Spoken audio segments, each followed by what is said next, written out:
रमेश साहेबांनी समजून की काय विषय असून तर बाकीचे सांगू. रमेश समस्त बंजारा समाजाकडनं आपल्याकडे हे निवेदन नसल्याने ह्या ठिकाणी आलेलं आहे.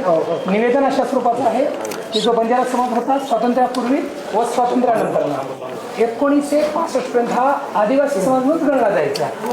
असं सांगायचं झालं तर मराठी समजले आहे सर हिंदी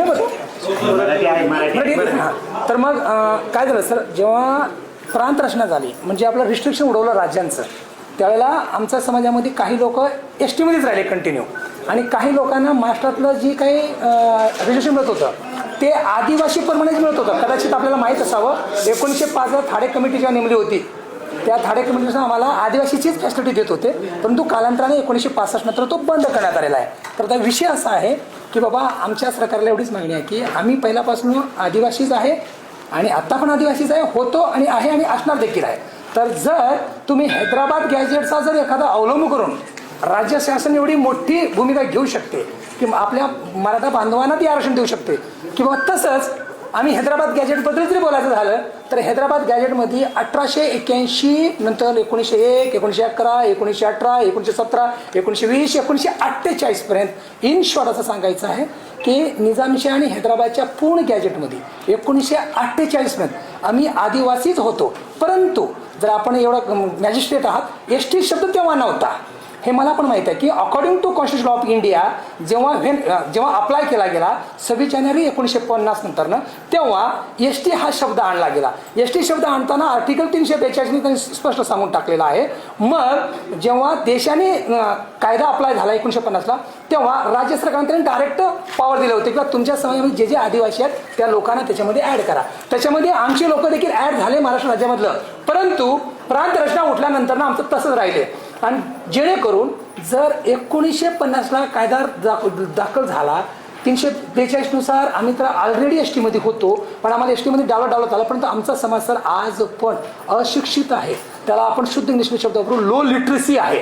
जेणेकरून मी माझ्या सातवीतला पहिला साक्षर आहे, हा उद्योजक त्याच्या सातवीतला पहिला साक्षर आहे. इन शॉर्ट मला असं सांगायचं आहे साहेब, जर आमचा समाज हा आदिवासी मध्ये गणला जातो, जर एवढं पण तुम्ही आम्हाला मान्य करत नाही, हैदराबाद गाईडबद्दल बोलत नाही, मी निजामशाहीबद्दल बोलत नाही, लोकूर कमिटीपासून थाडे कमिटीपासून इदाते आयोगपासून रेणके आयोगपासून ओबीसीचा आयोगपासून कितीतरी आयोग आहे. आतापर्यंत माझ्या माहितीनुसार आयोग हा शब्द आणि रिसर्च कमिटी वेगळी जवळपास 23 जणांनी की सांगितलं की बा हा समाज जो आहे हा समाज आदिवासीच आहे आणि ह्याला एस टीमध्ये रिजर्वेशन म्हणजे एस टीचं जी काही क्रायटेरिया आहे ते फुलफिल करतो. जे 5 क्रायटेरिया होता ते 5ही क्रायटेरिया आज तक आहे सगळे फुलफिल करतात. इन शॉर्ट असं सांगायचं आहे की भौगोलिक वेगळेपण जर बघितलं सर तर आमच्याकडे आहे तो. आज पण आम्ही डोंगरात राहतो, मी पण राहतो साहेब, मी आत्ता पण नाव सिच्युएशन मी अजून डोंगरात आहे. आम्ही गावापासून किती कोसो दूर राहतो ही फॅक्ट आहे. नंतर जी आहे भौगोलिक झाली कल्चर, हे बघा आमचं कल्चर आहे. आज देखील आमच्या आया बहिणी हेच कल्चर वापरतात. आणि नंतर लो लिटरसी, आता 7 पिढीतला पहिला साक्षर वकील झाला आहे, 7 पिढीतला पहिला उद्योजक झाला, मराठी इंग्लिश वाचता येतं. आणि नंतर मग असं भौगोलिक नंतर मग आमचं जी काय आहे सामाजिक झालं कल्चर. सामाजिक म्हणजे आम्ही समाजापासून सुद्धा अजून दूर आहे आणि आमच्या तो लाजरे बुजरेपणा अजून आहे. आणि जरी मी वकील असेल साहेब तरी मला कधी कधी जरी एखादा कौतुक तर आम्ही ऑटोमॅटिक लिहिला असतो. ते सगळे इन शॉर्ट 5 क्रायटेरिया आहे. 1900 भारत सरकारने तदनंतर 1950 नंतर अप्लिकेबल झालं नाही म्हणून भारत सरकारच्या लक्षात जेव्हा आलं तेव्हा 1965 साली ह्या 5 क्रायटेरिया जी समाज जी जात की जी समुदाय फुलफिल करतील त्यांना एस टीमध्ये आरक्षण द्यावं असं म्हणलेलं होतं. तेव्हा देखील आमचं बिल आणलं गेलं इंदिरा गांधींनी, त्याचा आभार मानतो, पण तो कालांतराने ते बिल तिथंच रखडलं गेलेलं आहे. मग आमचा समाज अजून एस टीमध्ये नाही आहे. परंतु देवेंद्र फडणवीस साहेब हैदराबादचं गॅजेटचा उल्लेख करून जर महाराष्ट्र समाज आपल्या मराठा बांधवाला मराठा बांधवांना आरक्षण देऊ शकतात, मराठा बांधवांना म्हणजे मराठा बांधवांना आरक्षण देऊ शकतात साहेब. आमची एवढीच इच्छा आहे. मग आपल्या थ्रूच आपण महसूल अधिकारी आहात आणि याज वेल एज गॅजेटेड ऑफिसर आहात, तुम्हाला ह्या जिल्ह्याची पॉवर आहे. आणि दुसरी गोष्ट तुम्ही कुठलेही गॅजेट काढत असताना हा आमचा थोडंसं वेगळ्या पद्धतीनं म्हणजे इन शॉर्ट की पर्सनली घेऊन लवकरात लवकर शासनाला आपलं हे करावं. आणि दुसरी जी SC STचं जे आयोग असतं कमिशन असतं आपलं पुण्यातच आहे, त्याला NC ST आहे, त्याच्याकडे स्पेसिफिक साहेब ह्या समाजाकडे बघून आपण रिपोर्ट द्यावा की नॅशनल कमिशन ऑफ शेड्यूल्ड ट्राईबचं NC ST कडे. आणि नंतर ह्या शिफारसी की बंजारा समाजाचं की राज्य शासनाने केंद्राकडे करावं, हे तर करावंच करावं, त्यात आमचं काही दुमत नाही. जर तुमच्यात इतकी पॉवर आहे की तुम्ही मराठा समाजाला लगेच गॅरेट काढू शकता. मग सांगा साहेब, 1905 पर्यंत आम्ही तर एस टीची जर फॅसिलिटी घेत होतो राजांनी, जरी आम्ही DNT मध्ये मोडू त्या काही देखील, पण एस टीची फॅसिलिटी तुम्ही देत होता. 1905 नंतर बंद केलं, ते आम्हाला लागू करण्यात यावं. मी स्पेसिफिक प्रेयरमध्ये असं मांडलेलं आहे. एकूण चार प्रेयर आहे.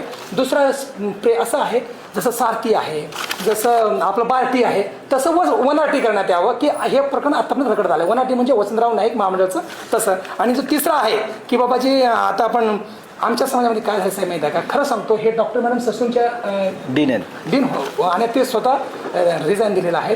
तर सांगायचं तात्पर्य हे साहेब, ह्यांच्यासारखे खूप अत्यल्प लोक आमचे शिकलेली आहेत आणि ह्या समाजाचा वाली कोणी नव्हता आणि आज पण नाही आहे साहेब. आम्ही आज 2 दिवस येऊ, पण तुम्हाला एक माणूस की म्हणून सांगतोय साहेब, आपण गॅजेटेड ऑफिसर आहात ती थोड्या काळापर्यंत बाजूला ठेवूया, पण माणूस पण ह्या समाजाला न्याय द्यावा साहेब. आणि ह्या बाकीचे 3 जे आहेत, तुम्ही फक्त केंद्राकडे शिफारस करा, हे देवेंद्र फडणवीस साहेब करतील.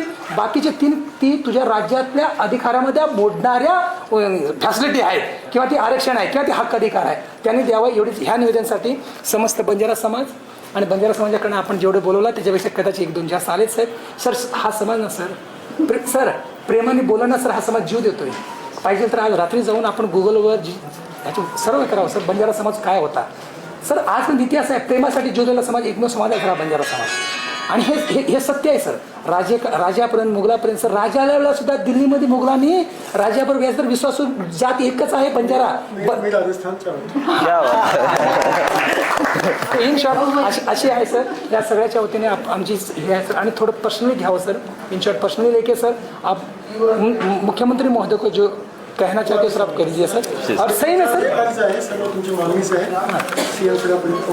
Thank you sir, thank you.